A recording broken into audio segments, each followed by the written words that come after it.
안녕하세요. 저는 행복하려고 결혼했지만 결국 배신과 기만으로 얼룩진 결혼 생활을 끝내야 했던 한 여자입니다. 요즘은 결혼을 안 하려는 젊은 사람들도 많지만 저는 결혼이 꽤 빨리 하고 싶었어요. 가장 큰 이유는 외로움과 가족에 대한 정이었던 것 같아요. 저는 부모님이 안 계십니다. 엄마 아빠가 제가 어렸을 때 이혼하시고 엄마랑만 둘이서 살았어요. 저희 엄마는 억대 연봉 보험 설계사셨고 꽤 능력자셨죠. 그래서 아빠는 없지만 나름 여유롭고 부족함 없이 커왔습니다. 그런데 제가 대학교 때 엄마가 불의의 교통사고로 돌아가시게 되었어요.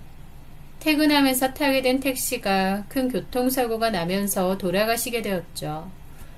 갑자기 엄마가 돌아가시니 저도 너무 힘들고 슬픈 시간을 보냈습니다.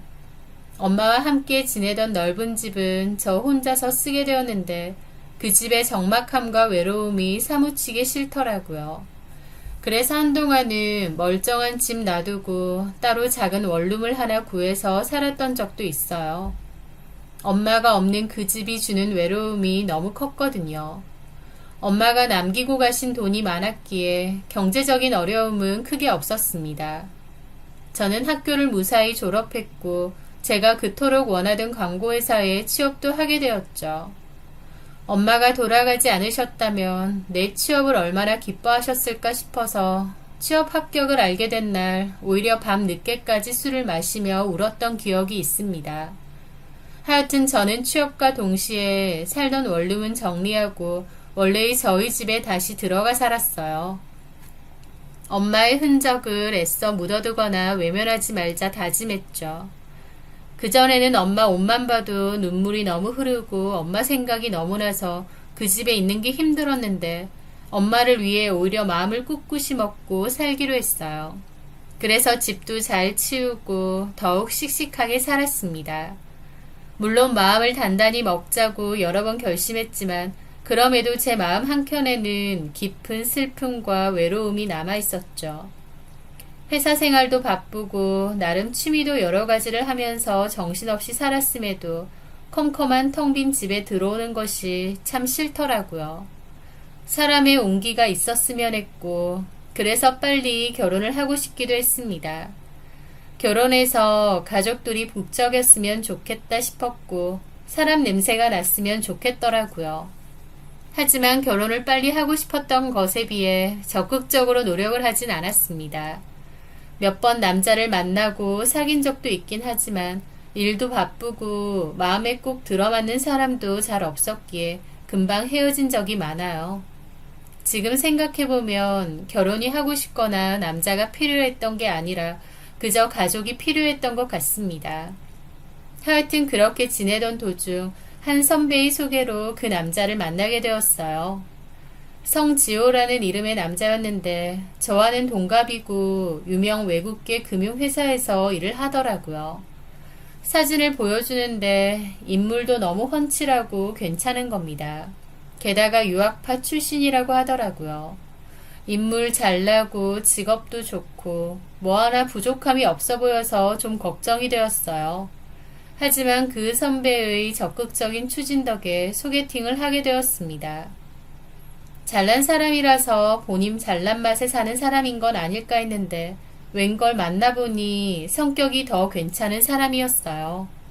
저랑 소위 티키타카도 잘 맞고 대화가 너무 잘 통해서 시간 가는 줄도 모르겠더라고요.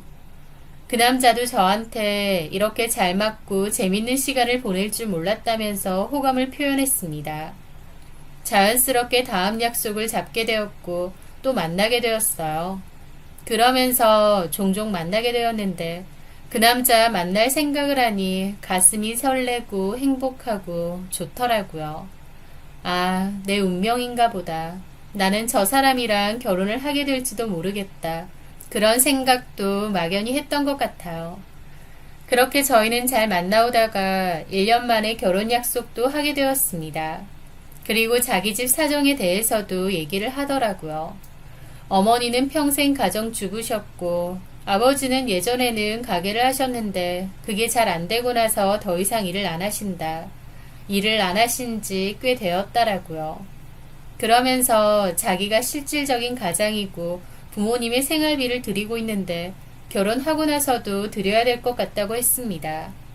그런데 저는 좀 의아하더라고요. 그 남자는 미국으로 유학생활도 4년이나 했다고 했는데요. 유학, 특히나 미국이면 유학비만 해도 엄청나다고 알고 있거든요. 그런데 집안 형편이 그리 좋지는 않은데 어떻게 유학까지 갔다 올 수 있었느냐 물어봤죠. 그랬더니 학교나 지자체 프로그램으로 지원받은 것도 있고 또 대출도 꽤 있었다고 하더라고요. 그 대출은 자기가 아직도 갚고 있다고 했고요. 그 바람에 모은 돈은 많이 없다고 했습니다. 회사도 좋고 연봉도 좋은데 비해 모아놓은 돈이 꽤 적은 편이었는데 부모님 생활비에 대출까지 갚고 있으니 그럴 수밖에 없었던 것 같더라고요. 그 남자는 저한테 쥐뿔도 없으면서 결혼하자고 해서 미안하다고 했습니다. 하지만 저는 괜찮다고 했어요. 오히려 막 여유롭지 않은 환경인데도 너무 열심히 잘 살아왔구나. 부모님 도움보다 본인 힘으로 아등바등 살아왔구나 싶어서 멋지더라고요. 또 결혼에 있어서 집이야 제가 살고 있는 집이 있으니 걱정 없고 돈도 더 모아둔 사람 있으면 되는 거 아닌가 싶었습니다. 저도 직장 생활을 오래 하면서 모은 돈도 꽤 있고 원래 엄마에게 받은 재산도 있고요. 그래서 결혼해서도 시부모님께 계속 생활비 보내드려도 된다고 했죠. 그 남자는 너무 고마워했고 저 같은 여자를 만난 게 자기 인생에서 가장 큰 행운 같다고 했습니다. 제 입장에선 부족한 부분을 서로 채워나갈 수 있으니 아무 문제가 안 된다고 생각했고요. 그렇게 그 남자네 부모님을 만나 뵙게 되었는데 너무 좋으신 분들인 거예요. 인상도 좋으시고 성격도 선해 보이시더라고요. 게다가 저한테 몹시 예의 차리시고 조심하시는 게 눈에 보였습니다. 며느리 될 사람인데다 저는 부모님도 안 계셔서 오히려 만만하게 보고 막 대하실지도 모른다고 걱정했는데 오히려 예의 차려서 조심해 주시는 부분이 너무 감사하더라고요. 저는 그 결혼을 안 할 이유가 없었습니다. 예비시댁 형편이 좀 어렵고 그 남자가 결혼 후에도 계속 시부모님 생활비를 드려야 된다는 게 누군가에게는 결혼에 있어서 큰 결격 사유일지 모르지만 저는 아니었어요. 그 정도는 저에게 크게 어렵거나 힘든 일도 아니었고 오히려 남편도 시부모님도 다 좋은 사람들 같아서 더더욱 결혼을 빨리 하고 싶었습니다. 그렇게 결혼을 했고 결혼 후에도 너무 잘 지냈어요. 시부모님은 제가 일하느라 바쁘다며 특별한 일 아니면 시댁에는 오지 말라고 하셨습니다. 저에게 따로 연락도 안 하셨어요. 저 불편한 거 싫으시다고요. 저는 별로 불편할 것도 없는데도 저를 먼저 많이 배려해 주시고 신경 써 주시더라고요. 명절 때도 어머님 혼자 음식 준비 다 하시고 저는 못하게 했습니다. 식사를 하더라도 저는 손에 물 한 방울 못 묻히게 하시고 웬만하면 그냥 나가서 먹자고 하시더라고요. 인터넷이나 주변에서 풍문으로 들었던 시집살이의 시자도 모르게 잘 해주셨고 저도 그런 시부모님이 감사해서 제 딴에도 더 잘하려고 했어요. 남편은 남은 대출도 갚고 시부모님 생활비까지 내야 했기 때문에 받는 월급을 많이 썼는데요. 저는 그렇게 쓰고 남는 돈은 당신 필요한 데 쓰거나 용돈 하라고 했고 생활비는 제가 전담해서 다 냈습니다. 저도 광고회사에 다닌 지 10년 됐기 때문에 직급도 있었고 연봉도 나쁘지 않았거든요.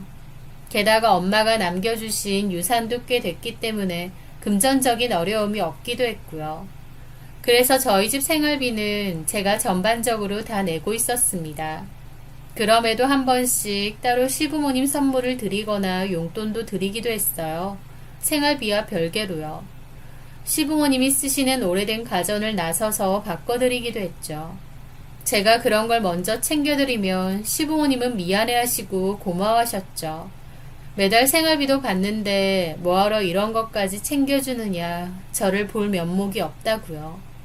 저는 아니라고, 가족인데 저한테 그런 생각하실 필요 없다고 했습니다.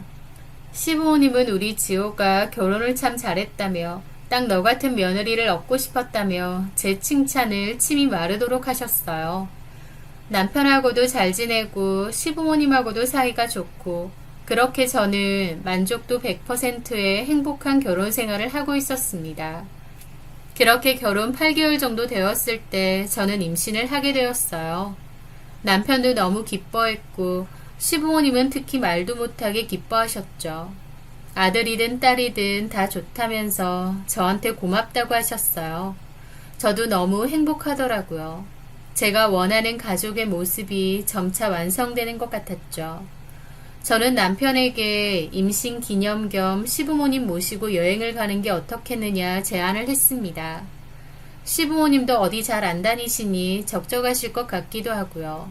남편은 좋은 생각이라며 시부모님께 말씀을 드렸는데 시부모님은 제가 임신 초기니까 어디 멀리 가는 건 안 될 것 같고 좀 가까운 근교에 있는 곳으로 갔다 오자고 하셨어요.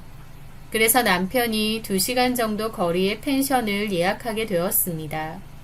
호텔로 할까 하다가 제가 이왕이면 풀밭이 있는 예쁜 펜션을 가고 싶다고 했거든요. 남편은 근사하고 멋진 펜션을 예약했고 사진을 보여드리니 시부모님도 좋아하셨어요. 식사는 근처 맛집에서 하기로 하고 간단히 먹을 것을 챙겨서 주말에 떠나게 되었습니다. 그런데 출발할 때는 분명 날씨가 맑았고 일기예보상으로도 괜찮았는데 막상 도착해서 보니 비가 꽤 세차게 오는 겁니다. 원래는 인근에 있는 관광지도 가보려고 했는데 비가 꽤 오는 바람에 못 가게 되었죠. 게다가 설상가상으로 원래 가려던 맛집이 있었는데 전화를 해보니 공교롭게 개인 사정으로 임시 휴문날이더라고요. 인근 마트에 가서 장을 봐서 숙소에서 해먹자고 했고 시부모님과 함께 가장 가까운 마트를 가게 되었습니다. 시부모님은 고기를 골라서 오신다고 했고 저와 남편은 다른 필요한 걸 고르고 있었어요. 그런데 마트에서 한창 이것저것 고르고 있는데 누군가 아는 체를 하는 겁니다. 지호야! 저희 남편 이름이 지호거든요. 누구지 싶어서 쳐다보니까 처음 보는 여자가 서 있더라고요. 어머나 세상에 어떻게 이런 데서 다 만나지? 대박이다. 그 여자는 웃으면서 남편한테 아는 체를 했는데 그 순간 남편 얼굴이 무슨 저승사자라도 본 양 새하얗게 질리는 거예요. 저는 도대체 누구지 했는데 그 여자가 먼저 결혼한 와이프분? 안녕하세요. 저 지호 사촌 누나예요. 그러는 겁니다. 사촌 누나라길래 저도 깜짝 놀라서 인사를 했죠. 어머, 안녕하세요. 네, 그때 결혼식도 못 가보고 처음 뵀네요. 너무 예쁘시다. 지호 능력 좋네. 그 사촌 누나는 막 혼자서 웃고 박수까지 치더라고요. 남편은 여전히 당황한 눈치고요. 남편이 그러든가 말든가 사촌 누나는 말을 이어갔죠. 놀러 온 거야? 부부끼리? 아니, 엄마 아빠도. 어머, 삼촌이랑 숙모도 있으셔? 어디? 하면서 막 둘러봤는데 저 멀리서 시부모님이 고기를 들고 오시다가 그 여자를 보고 역시나 흠칫 놀라시더라고요. 이런 데서 나 만나니까 놀라셨나 보다. 하더니 시부모님 있는 쪽으로 막 달려가서 아는 체를 하더라고요. 저는 그 틈에 남편에게 물었죠. 사촌 누나분 성격 너무 좋으시네. 우리 결혼식 때는 안 오셨던 거야? 왜? 바빠서겠지. 근데 안 친해? 사촌끼리? 별로. 친화력 엄청 좋으신데? 근데 당신 왜 이렇게 얼어있어? 너무 당황스러워서. 그렇긴 하지. 어떻게 여기서 다 만나냐? 이 시골에 있는 마트에서. 근데 사촌 누나분도 놀러 오신 건가? 그 여자는 저희 시부모님을 모시고 저희 쪽으로 왔습니다. 그러더니 저에게 제가 실은 사진 작가거든요. 어머, 정말요? 네, 그래서 일 없으면 출사하러 종종 다니는데 요 근처에도 사진 찍으러 잘 와요. 그런데 어떻게 이렇게 마주치는지. 그러게요. 숙소 잡았어요? 네, 여기서 10분만 더 가면 있는 펜션인데. 아, 거기 이쁘죠? 근데 나는 큰일이네. 왜요? 숙소를 미처 못 잡았는데 이 인근 숙소는 거의 예약 마감이네요. 시내 쪽으로 가려고 하기에는 비가 너무 많이 와서 운전하기가 힘들 것 같고. 아, 그렇죠. 그러면 저희가 어차피 숙소 예약해뒀으니까 같이 가실래요? 독채 펜션이라 넓기도 하고 방도 많아요. 추가 인원이야 현장 결제하면 되는 거니까. 제 말에 그 여자는 화색이 돌더라고요. 어머, 그래도 돼요? 당연하죠. 남도 아니고 저희 남편 사촌 누나신데. 사촌 누나도 어쨌든 시댁 식구 중 하나니까 제 딴에는 잘 보이려고 그렇게 했습니다. 그런데 오히려 시부모님 표정이 별로 안 좋으시더라고요. 어머님, 아버님, 그렇게 하는 편이 좋겠죠. 글쎄, 여기 오다가 보니까 호텔하고 뭐 좀 있던데, 그런 데서 묵는 게 낫지 않니? 서로 불편할 텐데. 쑥모, 그런 데는 호텔이 아니라 모텔이에요. 여자 혼자서 모텔에서 자기는 좀. 그래서 저도 그랬죠. 그럼요. 게다가 지나가면서 보니까 시설도 너무 오래돼 보이고 외지고 여자 혼자 가서 묵기에는 좀 위험해 보여요. 그냥 저희 펜션 같이 가시는 게 나을 것 같아요. 고마워요. 지금 바로 갈 거예요? 네, 장도 다 받고. 고마워서 이거 장 본 건 내가 계산할게요. 아, 아니에요. 괜찮아요. 이리 줘요. 그러면서 사촌 누나는 카트를 끌고 가더라고요. 저는 친척을 만났는데도 표정이 별로 좋지 않은 시부모님과 남편이 의아했습니다. 남편 말로는 너무 당황했다는데 이렇게 계속 당황할 일인가 싶기도 했죠. 그래서 한편으론 별로 사이가 안 좋은 친척인가 싶기도 했어요. 왜 친척들 중에서도 껄끄럽고 사이가 안 좋은 친척 사이도 많잖아요. 그런 건데 제가 눈치 없이 같이 숙소 가자고 한 건가 싶었죠. 그래서 숙소 도착하자마자 남편에게 슬쩍 물었습니다.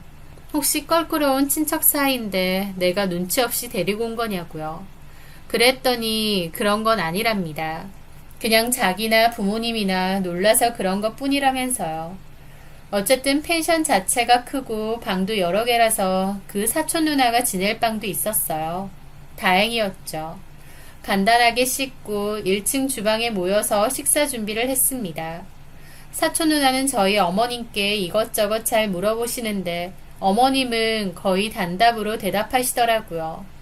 어머님은 평소에 잘 웃으시고 말도 부드럽게 하시는 분인데 왠지 그 사촌 누나에게는 차가워 보여서 의아했습니다. 하여튼 그렇게 다 같이 저녁 식사도 하고 이런저런 대화도 했어요. 저는 임신을 해서 못 먹지만 시부모님과 남편 마시라고 술도 준비해왔는데 시부모님은 너무 피곤하시다며 일찍 들어가 잔다고 하시더라고요. 술도 안 드시고요. 모처럼 놀러 왔는데 비가 오는 바람에 관광지는 가보지도 못하고 술도 안 드신다고 하고 분위기도 별로 안 좋은 것 같아서 좀 속상하더라고요. 하여튼 시부모님은 먼저 방에 들어가셨고 사촌 누나와 남편, 저는 남아 있었는데요. 남편도 몸이 안 좋다고 술을 잘 안 먹었습니다. 그러더니 자기도 감기 기운이 좀 있다며 들어가 자겠다고 하더라고요. 사촌 누나도 있는데 일찍 들어가 잔다고 하니 제가 괜히 민망하더라고요. 몸이 많이 안 좋아? 그래도 누나분도 있는데. 아까부터 좀 안 좋았어서 자기도 일찍 자. 누나도 일찍 자고. 그리고는 남편은 방으로 들어가 버렸습니다. 저는 좀 민망해서 사촌 누나 눈치를 봤는데 오히려 누나는 별 생각이 없는 것 같더라고요. 저도 들어가서 쉬고 싶기도 했지만 그래도 사촌 누나만 혼자 냅두고 들어가는 건 예의가 아닌 것 같아 어쩔 수 없이 자리에 좀 남아 있었죠. 사촌 누나는 혼자서 자작을 하더니 저에게 묻는 겁니다. 올케는 결혼해서 행복해? 아, 네. 지호가 잘해줘? 저는 그렇다며 웃었습니다. 올케도 참 정성이다. 시부모님 모시고 여행도 오고. 제가 실은 임신을 했거든요. 그래서 임신 기념차 여행을 온 거예요. 그런데 그 말에 사촌 누나는 아무런 말이 없이 술잔만 보고 있더라고요. 보통은 누군가 임신 소식을 전하면 그렇느냐 축하한다 정도는 얘기해 줄 텐데 그 누나는 아무런 대꾸를 안 하는 겁니다. 그러더니 지호 결혼한다고 해서 청첩장은 받았거든. 근데 일이 바빠서 결혼식은 못 갔어. 오늘 보니까 올케가 인상도 좋고 우리 지호랑 지호 부모님한테도 잘하는 거 보니까 마음이 놓여. 아, 좋게 봐주셔서 감사해요. 내가 좋게 보고 말고 할 게 뭐 있어. 내가 뭐라고. 그러더니 내 얘기 좀 해도 될까? 나는 전에 결혼 약속했던 남자가 있었어. 꽤 오래 만났어. 6년 정도? 네. 그 남자랑 동거도 꽤 오래 했는데 실은 내가 암에 걸렸어. 암이요? 어머 정말요? 저는 좀 놀랐는데 사촌 누나는 덤덤히 말하시더라고요. 지금은 완치 판정 받았어. 조심하곤 있지만 어쨌든 암에 걸리고 그 남자랑 헤어졌어. 내가 헤어지자고 했어. 내가 앞으로 어떻게 될지도 모르는데 그 남자를 잡고 있는 게 욕심 같았거든. 사랑했기 때문에 오히려 헤어지려고 했던 거지. 그런데 그 남자랑 그 남자 부모님이 그러대. 치료 열심히 받고 다 나으면 결혼하라고. 그러니까 마음 단단히 먹고 치료 열심히 받으라고. 서로 싫어서 헤어지는 게 아니니까 그렇게 말하신 거지. 그 집에서 나는 이미 며느리였고 그 남자의 아내나 다름없었거든. 혼인신고만 안 했다 뿐이지. 어쨌든 치료받고 돌아오라고 하니까 고맙더라고. 그래서 알겠다고 그랬어. 다 나으면 꼭 돌아오겠다고. 그리고 열심히 항암 치료받고 항암 치료라는 게 정말 힘들거든. 그래도 참고 견뎠어. 깨끗하게 다 나아서 돌아가서 그 남자랑 결혼도 하고 시부모님하고 잘 지낼 생각이었지. 그런데 그 와중에 그 남자는 결혼을 했더라고. 어머, 정말요?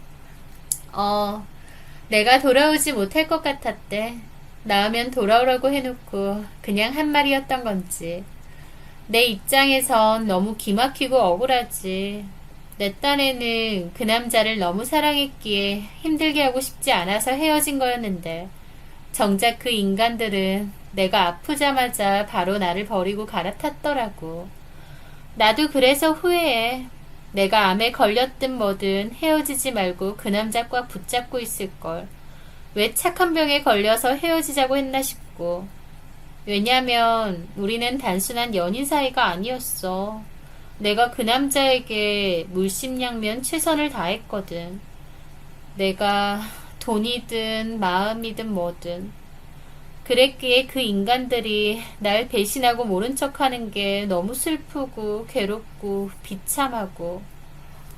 참 너무하네요. 상처가 크셨겠어요. 되돌리고 싶어. 내 걸 다시 찾아오고 싶어. 저는 슬퍼 보이는 사촌 누나를 보며 나름 위로를 했습니다. 근데 그런 식으로 배신하는 사람들이면 언제든지 배신을 또 할 수 있는 거잖아요. 그러니까 그 사람들은 잊어버리고. 올케가 뭘 알아? 네? 올케는 몰라. 그 남자랑 나랑 그 부모랑 나랑 얼마나 끈끈한 사이였는지. 그래, 남들은 쉽게 욕할 수 있겠지. 근데 나는 냅다 욕 한 번 지르고 잊어버리자 그렇게 못하겠어. 라면서 도리어 저한테 뭐라고 하는 겁니다. 저는 그냥 얘기 들어주고 제 딴에는 위로되라고 한 말인데 저한테 날석에 말하길래 그냥 입을 닫았습니다. 그렇게 어색하게 10분 정도 있었어요. 물론 저도 별로 더 있고 싶진 않더라고요. 어색해지기도 했고요. 그래서 얘기했죠. 저 시간도 좀 늦었고 내일 여기저기 가볼 생각인데 이만 자는 게 어떨까요? 술도 많이 드신 것 같고. 그 말에 사촌 누나는 한숨을 쉬더니 손을 젓더라고요. 먼저 들어가 자. 나는 이것까지만 더 먹고 들어갈 거니까. 네, 그럼 저는 먼저 들어가겠습니다. 그리고 저는 방으로 들어왔어요. 거실에 남아있을 사촌 누나가 조금 걱정이 되었지만 애도 아니고 적당히 마시다가 알아서 들어가겠지 생각하며 저도 잠을 청했어요. 그런데 한 두어 시간이나 잤는지 잠이 확 깨더라고요. 제가 평소에도 잠기가 밝고 종종 깨는 편이긴 한데 그날도 눈이 확 떠지는 겁니다. 다시 자보려고 뒤척거렸지만 잠도 안 오고 목도 말라서 물이나 마시고 오려고 일어났죠. 시계를 보니 2시간 정도가 흘렀고 설마 아직도 거실에서 마시고 있진 않겠지? 사촌 누나분도 방으로 들어가셨겠지 생각하며 문을 열려는데 저는 문을 열다 말고 멈출 수밖에 없었습니다. 왜냐면 사촌 누나가 굳은 얼굴로 현관 쪽에 서 있는 겁니다. 깜짝 놀라서 소리 지를 뻔했어요. 그런데 잠시 후 어머님까지 방에서 조용히 나오시더라고요. 어머님은 엄청 피곤해 보이기도 하고 사촌 누나분은 뭔가 화가 난 듯도 했죠. 사촌 누나분이 먼저 현관문을 열고 나갔고 어머님은 고개를 숙이고 따라 나가시더라고요. 그 분위기와 상황이 너무 이상했습니다. 그때가 새벽 2시 정도 됐을 때인데 이 밤에 사촌 누나분과 어머님이 왜 밖을 나가시는 건지 그리고 왜 어머님 표정이 저러신 건지 도무지 이해가 안 되더라고요. 직감적으로도 뭔가 이상하다는 생각이 들었고 저는 몰래 따라 나가보기로 했습니다. 그렇게 밖을 나와보니 다행히 비는 그쳐있고 어머님과 사촌 누나분은 안 보이더라고요. 이 밤에 어딜 갔나 싶어서 살짝 마당을 둘러보던 차에 갑자기 한켠에서 대화하는 소리가 들리는 겁니다. 다가가 보니 어머님과 사촌 누나가 마당에 있는 오두막 벤치 같은 데 마주 앉아서 얘기를 하더라고요. 저는 근처로 조금 다가갔고 귀를 기울였습니다. 밤인데다 주변이 조용해서 대화 소리는 다 들리더라고요. 그런데 대화를 들어보니 사촌 누나분은 술도 좀 취해 있고 흥분하신 것 같았고 어머님은 잘못이라도 하신 듯 고개를 숙이고 계셨죠. 사촌 누나가 좀 격앙해서 얘기를 하는 거예요. 어머님에게 뭔가 화가 난 듯 했죠. 제가 여기까지 따라오게 만드세요? 연락 끊어버리면 제가 못 찾을 줄 아세요? 저 다 찾을 수 있어요. 어머님, 아버님도 찾아낼 수 있고 지호는 물론 지호 와이프까지도요. 연락 끊은 게 아니라 끊으셨잖아요. 제가 보낸 문자에 답장도 안 하고. 몰랐어. 연락 온 줄. 진짜 너무하신 거 아니에요? 저라고 여기 오고 싶어서 왔겠어요? 지호랑 저 여자랑 저러고 있는 거 제 눈으로 보는 심정이 어떻겠어요? 내 남자가 딴 여자랑 결혼해서 시시덕거리는 꼴을 직접 보는 게 어떻겠냐고요? 내 남자라니? 저는 너무 놀라서 심장이 덜컥 내려앉았습니다. 그럼 저 여자는 사촌 누나가 아닌가 생각했죠. 손발이 떨려오고 심장도 마구 쿵쾅거렸습니다. 미치고 팔짝 뛸 것 같아요. 가족들 다 깨워서 모조리 얘기해버리고 싶어요. 그렇게 할까요? 저 할 수 있는데. 진정 좀 해라. 어쩌실 생각인데요? 저한테 좀 기다려달라면서요. 도대체 어머님 무슨 생각인데요? 이대로 젖도 없는 사람 취급이라도 할 거예요? 이렇게 놔두면 제가 포기할 것 같아요? 아니야, 그런 거. 나한테도 생각이 있어. 얘기해보세요. 너 오랫동안 항암 치료 받는다고 임신 안 된다고 그랬지. 그런데요? 세아기, 아니 연아가 지금 임신했다. 알아요. 그 여자가 자기 SNS에 임신 사실 올려서 저도 알고 있었다고요. 그 말에 저는 온몸에 소름이 돋았습니다. 저 여자가 사촌 누나가 아닌 것도 너무 충격인데 제 SNS까지 알고 있었던 거예요. 저를 몰래 감시하고 염탐했던 거죠. 도대체 저 여자의 정체가 뭘까 하던 차에 문득 아까 그 여자가 푸념처럼 제게 했던 말이 떠오르더라고요. 6년 사귄 남자친구와 그의 부모에게 배신당했다는 얘기요.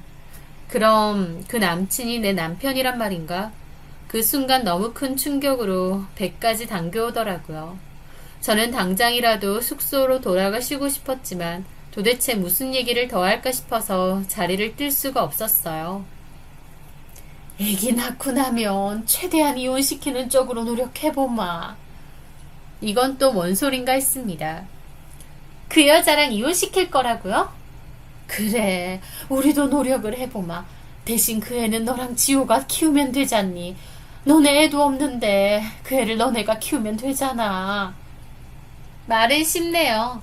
그 여자가 쉽게 이혼해 준대요? 애 주고 간대요? 방법을 찾아봐야지. 무슨 방법이 없겠니? 연하게 어차피 부모도 없는 애고 무슨 방법을 찾으면 찾을 수 있을 거야. 뭐 적당히 남자 있는 것처럼 꾸며서 뒤집어 씌워서 이혼시킬 수도 있는 거고 방법이야 많지. 어머님 그 말 진짜예요? 진짜 그 여자랑 이혼시키고 저랑 지호 씨랑 결혼시킬 거냐고요? 그래, 그럴 생각이다. 솔직히 네가 우리한테 해준 게 얼만데 우리 그런 거 안 잊었어. 잊으시면 안 되죠. 지호 씨 저렇게 좋은 회사 다니는 것도 결국 다 제 덕인걸요. 알다마다. 그것뿐이에요? 지호 씨 유학비도 제가 다 냈고 어머님 아버님 생활비에 저희 부모님한테 정말 몹쓸 짓 한 겁니다. 저희 집 재산 다 퍼다가 어머님 아버님 그리고 지호 씨한테 갖다 바친 거예요. 그렇게 지호 씨 뒷바라지 한 거라고요. 아시죠? 말 안 해도 다 알지. 저는 어머님 아버님 그리고 지호 씨 위해서 저 암 걸렸다고 했을 때 먼저 헤어지자고 했어요. 너무 괴로워도 그러자고 했다고요. 그런데 어머님 아버님이 뭐라고 하셨어요? 치료 잘 받으라고, 받고 꼭 돌아오라고, 돌아오자마자 지호랑 결혼하라고 그러셨잖아요. 그래, 그래. 저 그 약속 하나 믿고 이 악물고 버텼습니다. 그렇게 버텨서 돌아온 결과가 이건가요? 그런 말이라도 하지 마시던가요. 어떻게 다른 여자랑 홀랑 결혼해버리고. 그래서 제가 그랬죠. 그럼 내가 쓴 돈이라도 내놓으라고.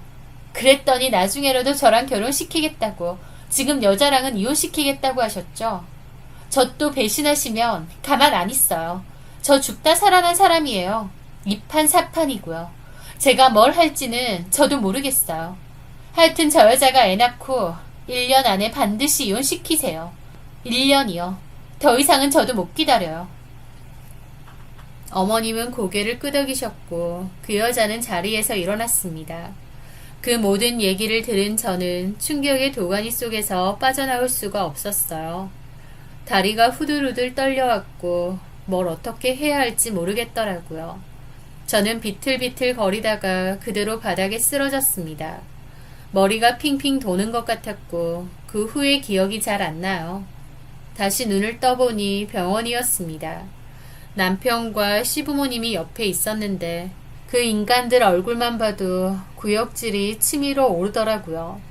그래서 일어나려는데 제가 정신을 잃은 사이 유산까지 했다는 걸 알게 되었습니다. 저는 남편과 시부모에게 배신당한 것도 모자라 충격으로 뱃속의 아이까지 잃은 거였죠. 너무 힘들었고 남편도 시부모도 용서할 수가 없었습니다. 저는 남편과 시부모에게 악을 질러가며 따졌어요. 내가 다 들었다고요. 니들이 뭔데 사람을 이런 취급하느냐고요. 절대 가만 안 있을 거라고 악에 받쳐 소리를 쳤습니다. 남편도 시부모님도 미안하다고 울면서 빌더라고요. 그때는 그 미친 여자 달래려고 한 말이지 진심이 아니라면서요. 그 여자한테 부모도 없는 저랑 이혼시키고 애 뺏을 거라더니 이제 저한테는 그 여자 달래려고 한 말이다 이러고 있더라고요.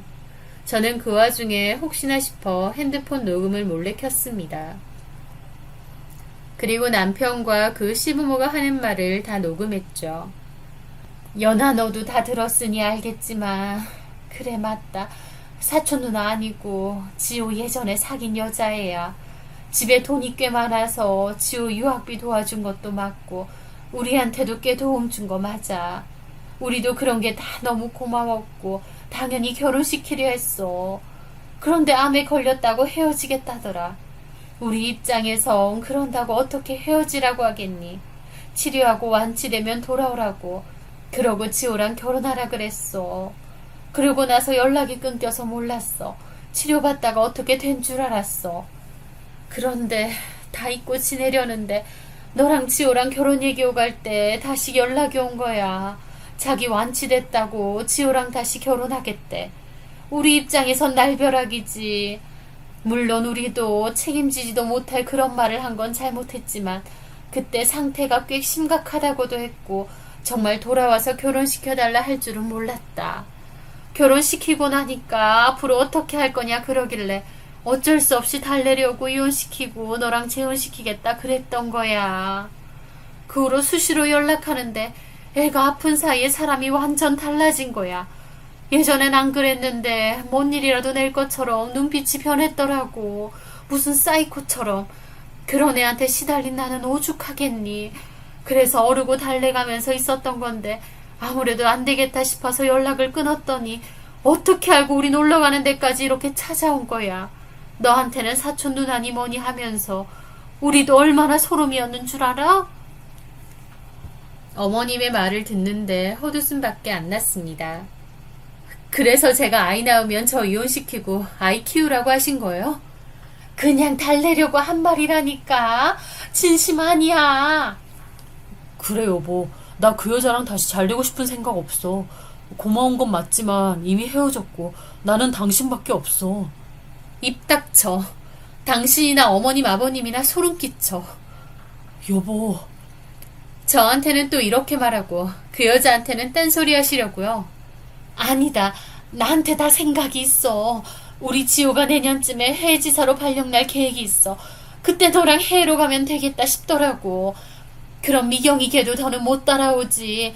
우리는 비록 여기 남아있어도 그건 우리가 알아서 감당할 거고 너랑 지호랑 우리 손주는 외국으로 보내면 되겠다 싶었던 거야. 정말 소름 끼치더라고요.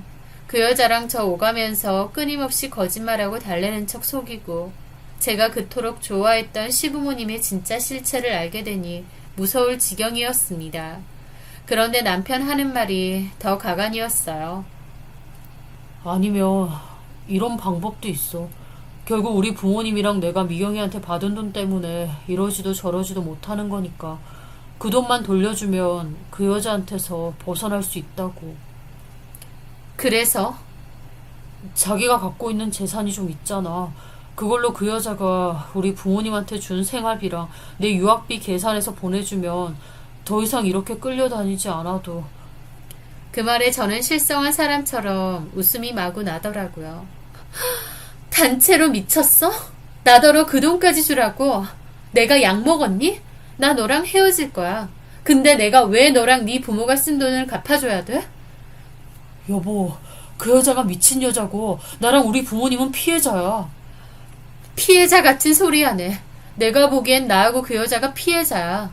그 여자 속에서 등골 빨아먹고 팽했다가 이제 와서 이러지도 저러지도 못하는 것 같은데 너랑 네 부모가 왜 피해자야? 말 다 했어? 화난 건 알겠지만 말이 너무 심하잖아. 니들이 한 짓이 더 심해. 그 여자가 미친년이라고. 설령 그렇다 한들 당신들은? 그 여자가 미친년이면 당신들은 소름 끼치는 사기꾼들이야. 당장 꺼져. 당장 나가. 저는 악을 질러대며 남편과 시부모에게 주변에 보이는 것들을 닥치는 대로 던졌습니다. 꼴도 보기 싫었거든요. 그 배신감, 괴로움, 정말 말도 못합니다. 저런 소름 끼치는 인간들을 가족으로 알고 살았구나 싶고요. 저는 퇴원하자마자 변호사를 선임했습니다. 펑펑 울면서 있었던 모든 일을 다 얘기했고 변호사도 경악하더라고요. 저는 이혼 소송과 위자료 소송을 걸었습니다. 남편과 시부모에게까지도요. 그리고 나서 제가 한 행동은요. 그 여자에게 제가 녹음했던 녹음 파일을 주는 것이었습니다. 그 여자가 먼저 SNS를 통해서 저에게 연락을 했었고 저는 할 얘기가 있으니 연락처를 달라고 했어요. 그 여자는 저한테는 미안하게 생각하는데 자기도 너무 악에 받쳐서 그랬다 어쩐다 하더라고요. 그러면서 다 들었으니 알겠지만 지호 씨랑 자기는 헤어질 수 없는 사이라며 어차피 유산도 했으니 그참에 이혼해달라고 요구하더라고요. 그래서 제가 그랬어요. 이혼해 주겠다고. 그 인간 데려다가 살라고. 그런 미친 짓까지 버리면서까지 갖고 싶은 남자면 그렇게 하라고. 근데 이거 듣고도 그 남자랑 살겠다 어쩐다 얘기가 나올지 모르겠다고요. 그리고 그날 남편과 시부모와 제가 나눴던 그 대화 파일을 보내주었습니다. 그 대화 파일을 받은 그 여자는 더 이상 연락이 없었어요. 엄청 충격을 받았겠죠. 미친년이다, 사이코다. 돈 때문에 어쩔 수 없다. 내년에 애 낳고 외국으로 도망가 버려라.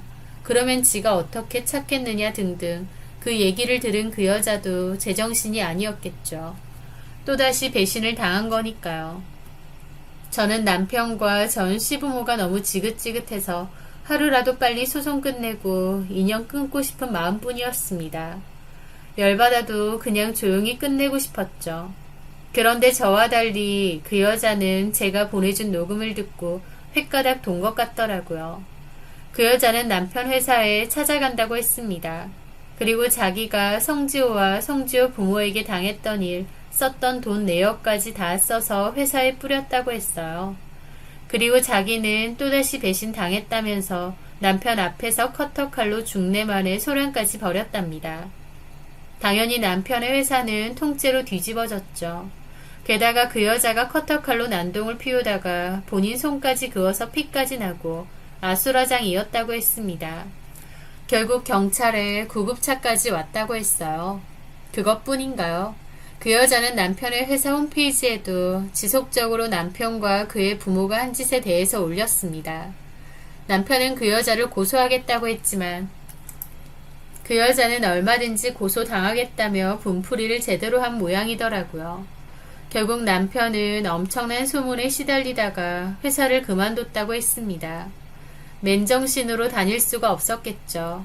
남편은 그 여자 상대로 결국 고소를 했고 그 여자도 남편 상대로 자기가 뜯겼던 돈에 대해서 청구를 했다고 합니다. 물론 본인의 자의로 준 돈이라서 돌려받긴 힘들 수도 있겠지만 진흙탕 싸움이라도 해보겠다 이거 같더라고요. 남편은 제2혼 소송과 위자료 소송에 그 여자와의 법적 다툼 그리고 회사까지 잘리고 소문까지 일파만파 퍼지는 수모를 겪어야 했습니다. 남편은 저에게 울면서 소송 취하해달라. 자기랑 자기 부모님이 너무 힘들고 죽을 것 같다. 저만이라도 소송 취하해달라 어쩐다 하는데 듣는 저는 코웃음이 쳐졌어요.